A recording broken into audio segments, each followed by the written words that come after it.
humiliation. She sees the end. She knows every relationship ends in shambles, ends calamitously. So knowing this, she doesn't trust. She doesn't let go. She doesn't let anyone inside her. She shuns intimacy. And when intimacy emerges, she destroys it. She's very self-defeating, self-destructive, and self-trashing. The covert borderline is simply paranoid. Paranoid is a one-man conspiracy theory. He assumes the worst about people. They're envious, they're malicious, they're malevolent, they're conspiring against him. He has referential ideation. People are talking about him, gossiping about him, planning to do bad things to him, planning to abscond with his property, steal his wife. I don't know what. He's paranoid all the time. It's not hypervigilance because he's not scanning for insults or narcissistic injuries. And it's not about trusting or not trusting people. It's the assumption that people are engaged as we speak in conspiring and colluding to destroy him. In this sense, he's totally paranoid. So, of course, the covert borderline never has relationships. He has numerous relationships, but they're very shallow, very fleeting and short-lived. But as distinct from the narcissist, the covert borderline has an intense need for love. He wants really deeply to be loved on a cellular level. He craves intimacy, he craves love, and he tries to please people in a vain, in a doomed attempt to make them love him. And still, he keeps failing. When he is in the primary psychopath phase, when he's defensive, when he's reactive, he has no empathy. But most of the time, the covert borderline has empathy, has emotions, and has access to both. Wants to interact with people, wants to have love in his life, to have care, warmth, acceptance, but never succeeds. Now, the narcissist doesn't want any of this. The narcissist wants a simulation of these things within a shared fantasy.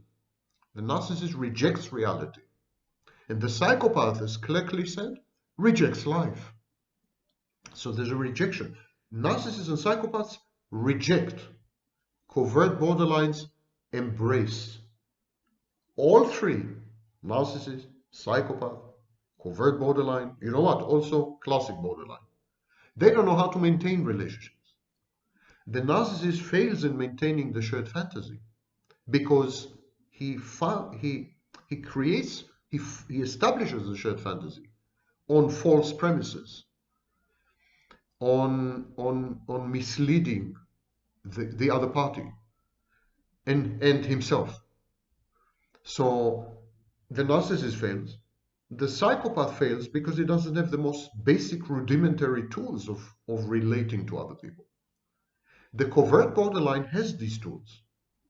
He's empathic, he's emotional, he's a people pleaser even, but it's getting them nowhere. For example, covert borderlines love children, adore children.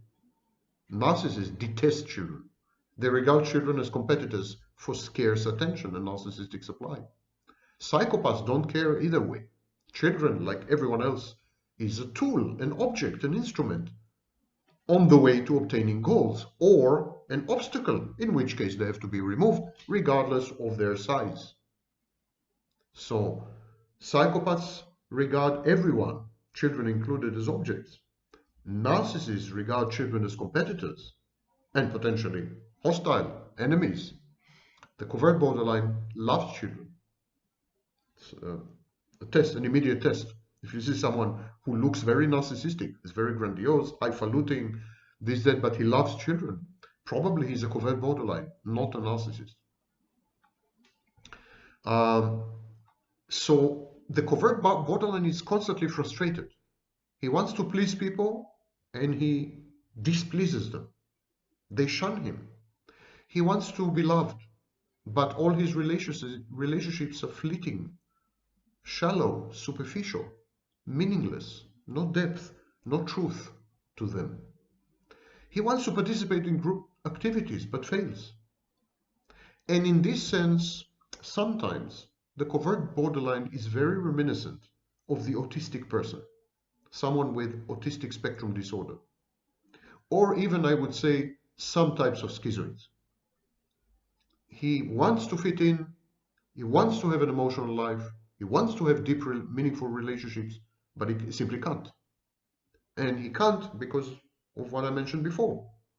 His hypersensitivity, the primary psychopath in him, his paranoia, of course, his repulsive or repellent grandiosity, his haughtiness, his entitlement, etc., etc. So gradually, as covert borderlines age, become older, they become passive-aggressive, sullen, surly, self-denying, and they isolate themselves, they become schizoid, loners, they withdraw, they become cynical, nihilistic. Unlike me, I'm a lover of humanity. Right. Some of them depends crucially on their life experience. A covert borderline repeatedly exposed to betrayal, to cheating, to suffering, to pain, to hurt. This kind of covert borderline would use his primary psychopath very often. And finally, he would become the primary psychopath. So there is a transition via mortification between, or the equivalent of mortification, between covert borderline and a psychopath. He becomes cunning and with premeditated malevolence. The difference between the covert borderline and the psychopath is that the psychopath would engage in malicious or malevolent behaviors for two reasons. Either he finds it funny, he finds other people's pain hilarious, or he's goal-oriented. That's much more often. He's goal-oriented, and malevolence and malice send a signal in an attempt, for example, to intimidate people into submission. The psychopath may become very, very evil. The borderline, the covert borderline, who had been rendered a psychopath via suffering, is not the same. He would be malicious, he would be evil, he would be wicked, he would be cunning, he would be premeditated, but he would do it for no purpose. It wouldn't give him any pleasure. On the very contrary, he would feel very ashamed, he would regret it, he would have remorse, he would have guilt. So there's no emotional gratification in this kind of behavior, unlike the psychopath, who finds it pleasurable and funny to hurt people. And in the case of the covert borderline, there's no goal. This kind of behavior is actually a signal, a cry for help. The covert borderline is telling you, listen, I'm in pain, I'm hurting. So I'm going to hurt you so that you experience what I'm experiencing. I will want to share with you my pain. And the only way to share with you my pain is to hurt you. And then when you're hurt the way I'm hurt, maybe you will understand finally. You know, healthy people do this sometimes. Revenge cheating. Your spouse cheated on you, so you go and cheat on your spouse. Some people go and cheat not necessarily to exact revenge, but to make the cheating spouse realize how painful it is. So you cheated on me, I'm going to cheat on you so that you have a taste of your own medicine, so that you understand how much you've hurt me. It's the same with the covert borderline. Covert borderline misbehaves antisocially, psychopathically, and so on, to tell you how bad it is to be a covert borderline. And so, because this is not intended to achieve any goal, including the goal of self-gratification, as with the psychopath, because it's not intended to achieve any goal, this kind of behavior is intermittent, is not constant. Again, it's dysregulated behavior. So we get the effect of trauma bonding, intermittent reinforcement. Sometimes the covert borderline is a people pleaser, empathic, emotional, loving, caring, amazing, the too good to be true intimate partner. And then suddenly he's a primary psychopath, cunning, cynical, paranoid, hateful, aggressive, violent, malevolent. Hot and cold, intermittent reinforcement. It's typical to bullying, and many covert borderlines are perceived as bullies. And their grandiosity doesn't help, because they do hold the very people they want to socialize with, the very people they want to be loved by, the very people whose company they seek, the very people they want to collaborate with in a group setting. They hold these people in contempt, scorn. There is a dissonance within the covert borderline, exactly like there's a dissonance in the narcissist. The narcissist needs people, is totally dependent on people for narcissistic supply. The narcissist will die, literally die, shrivel and die, like a flower like a plant without water. In the absence of narcissistic supply, there is no narcissist. So the narcissist is critically dependent for critical functions on other people, and he hates it. He resents his dependence. It's the same with the covert borderline. He holds people in contempt and scorn, and yet he depends on them crucially for his ego syntony. In other words, to be happy, he needs other people. He needs other people to make him happy, to make him joyful and cheerful and want to get up in the morning, to avoid depression. And so this creates a dissonance. And he has to act. He has to be pseudo modest. We call it pseudo humility. Pseudo humility. So he has to fake modesty, self-effacing, not bragging, this, that. And there's a hard edge, a desperate edge to his attention seeking. It's not like the narcissist. The narcissist's attention seeking is overwhelming, compulsive, and coercive. Narcissist penalizes you if you refuse to provide attention, at least by walking away, but sometimes penalizes you in other ways. You can drive the narcissist to become a psychopath by denying him narcissistic supply and doing it ostentatiously, or by injuring him narcissistically, and of course by mortifying. It's not the same with the covert borderline. His plea for attention is actually a plea for love, a plea for caring, a plea for intimacy. And it's not compulsive, it's not coercive, it's not punitive, it's histrionic. In this sense, this is where covert borderlines and histrionics merge. And this is why covert borderlines are sometimes mistaken for somatic narcissists or for histrionic men. The covert borderline says, in order to garner and guarantee the unmitigated attention and love of others, I must give all of me.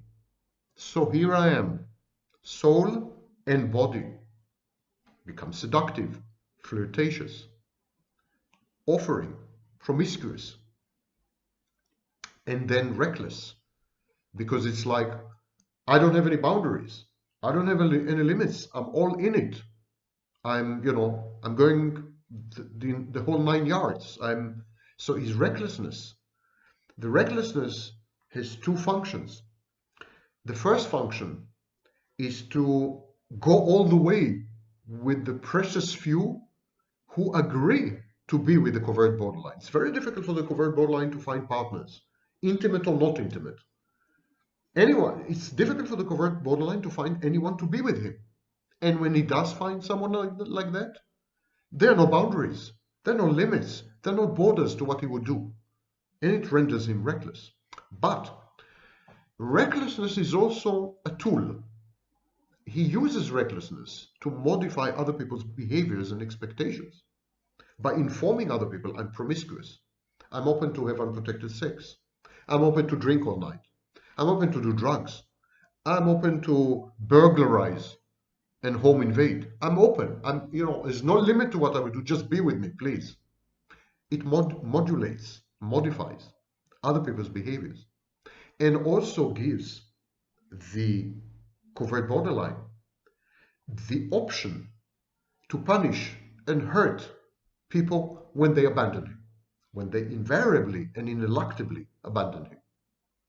Because here's the message of the covert borderline. Listen, guys, I want to be with you. I want you to love me. I want you to adopt me. I want to belong. I want to be accepted. I want warmth. I want intimacy. And I'm willing to do anything. You want sex, sex, drugs, whatever you want me to do, I will do. But this tells you something. I have no limits. I have no rules. I know no bounds. And I can do anything. I can do anything with you, but I can do anything to you. I'm a dangerous person, out of control. It's a form of opposite of virtue signaling. Let's call it vice signaling. Yes, it's reversed virtue signaling. So when the covert borderline perceives that he's betrayed, abandoned, exactly like the overt or classic borderline, because the covert borderline is paranoid, he anticipates humiliation, abandonment, loss, separation. He anticipates. And for him, because he has magical thinking, like all other cluster B personality disorders, he has magical thinking. To anticipate is to live through. So if I anticipate abandonment, I've already been abandoned. It's as good as abandonment. If I predict separation and loss, I've already lost and I've already been separated. Magical thinking. What happens in my head is the only reality. What happens in my mind affects reality. So this is paranoia. And this paranoia, coupled with vice signaling, with this recklessness, signaling recklessness, when you put them together, you get a sadistic, punitive, or goal-oriented strategies of coping. So, for example, the covert borderline, if he perceives impending abandonment or impending loss or separation, he may triangulate. But he would triangulate in a way that would be ostentatiously painful, sadistic, punitive, and goal-oriented. So here's a strategy that is used by all cluster Bs. All cluster Bs use triangulation. But the covert borderline's way of using triangulation is not to get a rise out of his partner, not to motivate his partner to reclaim him, not to induce behavior modification or behavioral change in the partner, in the intimate partner. No, it's to punish sadistically. This is the goal of. So in all strategies are like that with the covert borderline. They're punitive and there's a sadistic tinge to them. The thing is that covert borderlines, exactly like narcissists and borderlines, classic borderlines, they have object inconstancy. Because they have object inconstancy, they go through the typical cycle. Idealize, devalue, discard, revert, or replace. This is the typical narcissistic cycle. Idealize, devalue, discard, replace. The borderline has another stage in the middle. Idealize, devalue, dissociate, split, discard, and replace. So what the classic borderline does, it dissociates, it splits. So there's a stage where the devaluation is based on splitting. My partner is now all bad, all black, all evil, and it leads to dissociation. So if I'm about to forget my partner. The covert borderline doesn't have this luxury. The classic borderline woman, I want to explain again, idealizes her intimate partner. Then, anticipating abandonment, she devalues the intimate partner via splitting. Then she dissociates the whole thing, forgets the whole thing, amnesia. And then she discards the partner and replaces him. The covert borderline doesn't have the dissociation phase. So, exactly like the narcissist, he idealizes, devalues, and discards and replaces. In this sense, he acts exactly like the narcissist and very much unlike the overt borderline. Generally, because covert borderlines are into very much into other people. They like to socialize. They like to have relationships. They like to, they like other people. They like other people. They hold them in contempt and in scorn, but they like the company of other people. It's not like the narcissist. The narcissist suffers other people. They like to, they like other people. These are into very much into other people. They like to socialize. They like to have relationships. They like to, they like other people. They like other people. They hold them in contempt and in scorn, but they like the company of other people. It's not like the narcissist. The narcissist suffers other people. I mean, that's the price he has to pay to obtain narcissistic support. So he's socially charming, he's charismatic, and he's often actually successful. The borderline, the classic borderline, is never successful. She is always a loser and a failure. The covert borderline knows how to work in a team, knows how to collaborate with people, pleases people, his boss, etc. So he's often successful and he has intense ambition. He's also a hard worker. He does consistently hard work. And all this is, of course, motivated by his grandiosity. He seeks admiration and adulation and affirmation. He wants narcissistic supply. This is what we call pseudo-sublimation.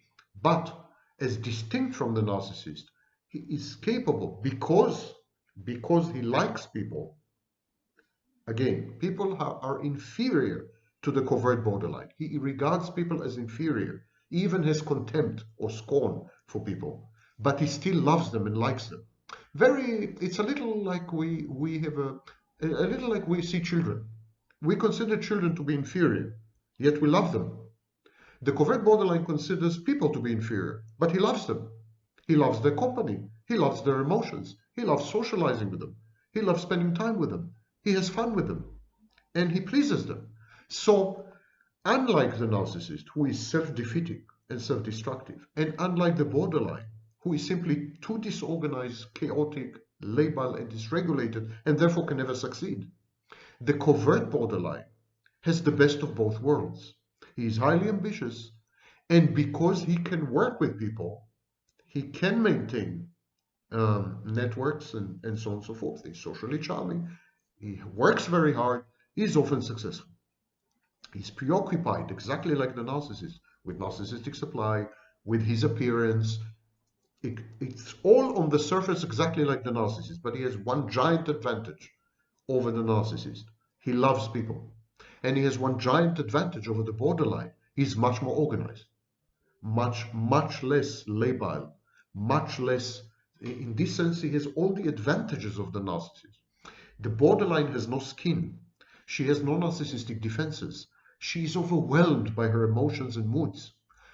The covert borderline has all this. He has mood lability. He has emotional dysregulation, but he has narcissistic defenses against emotions. Narcissistic defenses regulate emotions. Narcissistic defenses reduce mood lability. He has the internal environment of the classic borderline. He's labile, he's dysregulated, he's all over the place, he experiences emotions very intensely, he has empathy, sometimes hyper-empathy, but he defends against all these with his narcissism. His grandiosity and many traits and behaviors are actually narcissistic. He has the best of both worlds. We mentioned that his moral code is self-imputed and self-imposed. He is the author of his ethics. He writes 10 commandments or 12 rules the way he sees fit. So his ethics, his standards, his ideals, they're very idiosyncratic. And they're, in the eyes of outside observers, they're unevenly moral. And we did mention that he has pseudo-humility. It's caricatured modesty. Conspicuous modesty. You know, the famous sentence, had I been modest, I would have been perfect. So, and there is activism, an apparent enthusiasm for socio-political affairs. Recent studies in many universities, most recently in British Columbia, had demonstrated conclusively that social activism, political activism, virtue signaling are associated with cluster B personality disorders, most notably psychopathy and narcissism. So the covert borderline, who is very, very close, one step removed from the narcissist and one step removed from the psychopath, is inevitably virtue signaling all the time. Look at me. I'm moral. I'm ethical. I'm good-hearted. I'm amazing. I'm kind. I'm virtuous. And he does that via publicly, of course, because he needs supply. So he becomes an activist.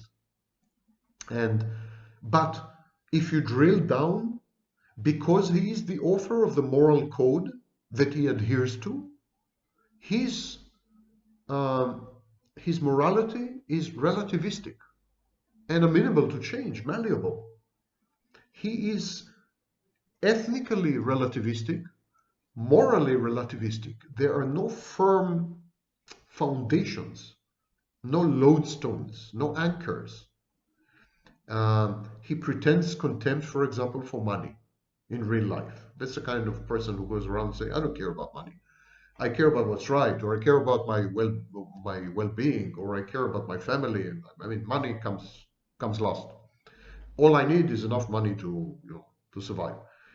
He feigns spirituality. So all these gurus and coaches and they all in all probability either narcissist, covert narcissist, or covert borderlines. So he feigns he fakes all these things. But again, if you drill down, you see it's fake. Similarly, his irreverence towards authority is only towards authority to which he cannot belong. His defiance of authority, his irreverence, his lack of deference, I mean, all these are because he cannot become part of the establishment. He had been rejected by the establishment. He cannot gain access. It's like cognitive dissonance. If I can't get the grapes, I don't want them, they're sour. I don't want to belong to a club who would accept me as a member.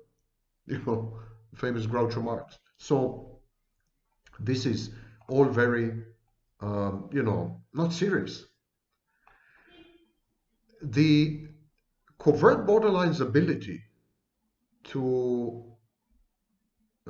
actually, the propensity to love people, or to love what people can give him, intimacy, emotions, and so on, they make him they cause him to attempt to establish all kinds of relationships, including to get married multiple times, to have multiple friendships, and so on. But as we said, these relationships are unstable.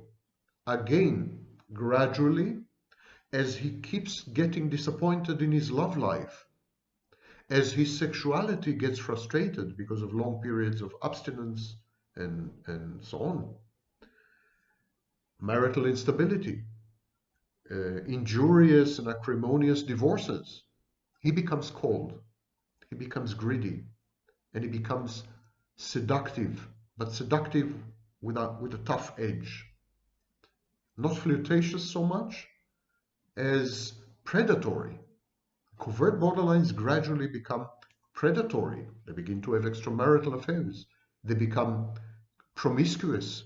They develop uninhibited or super kinky sexual life. They experiment with the fringes of sexuality between the permissible and the socially unacceptable, or even sometimes the criminal. We find covert borderlines in these peripheries of human psychosexuality. And they're there because they had failed at the center. They had failed to maintain healthy, long-term, rewarding, intimate, loving, psychosexual liaisons. This is where they end up. And how do they think? What is their cognitive style? Well, covert borderlines have splitting defense mechanism, exactly like borderline personality disorder, narcissistic and psychopathic. They have dichotomous thinking, black and white, with me or against me, totally good, totally evil, etc. This is splitting or dichotomous thinking. It's considered a fallacy because it impairs reality testing. The world is nuanced. The world is gray, never black or white. No one is totally good or totally bad. Only children at the age of 6 months consider mother totally good and themselves totally bad. This is the splitting, the classic splitting between bad breast and good breast, Melanie Klein. So they're very infantile, covert borderlines in this sense. They have an infantile way of seeing the world, and they realize this. They realize that they have an impaired reality testing, and they're very worried about this. First of all, they are worried about how people might perceive them as regressive, primitive, stupid, infantile, not serious, clownish, buffoonish. So they realize that the proclivity to think in terms of either this or that is not very helpful. So they try to compensate with this for this by becoming encyclopedic, unusually knowledgeable. They have the most incredible trove of trivia and fun facts at their fingertips. And sometimes, some of them go deep, and they have deep knowledge, deep expertise, and acquaintance with certain fields. And again, in this sense, they resemble very much people with autistic spectrum disorder when they go deep. When they are spread all over with their ostentatious knowledge, ostentatious encyclopedic capacity, Wikipedia effect, then they are narcissistic. But when they delve deep into a topic, they become very much like an autist. They become obsessive, they become compulsive, they can't stop learning more and more and more about the topic. It's very, very autistic. And they have an egocentric perception of reality. Everything revolves around them. Everything has to do with them. People don't have autonomous or independent motivations, but everything is part of some premeditated plan or program, let alone conspiracy, involving at the center the covert borderline. So the covert borderline has a very heliocentric, terracentric view of life. It's like Earth is the center of the world and the sun revolves around the Earth. Until recently, this was the misconception. So the covert borderline is the same. He's the center of the universe, and everyone and everything revolves around him, including, via magical thinking, things that have nothing to do with him.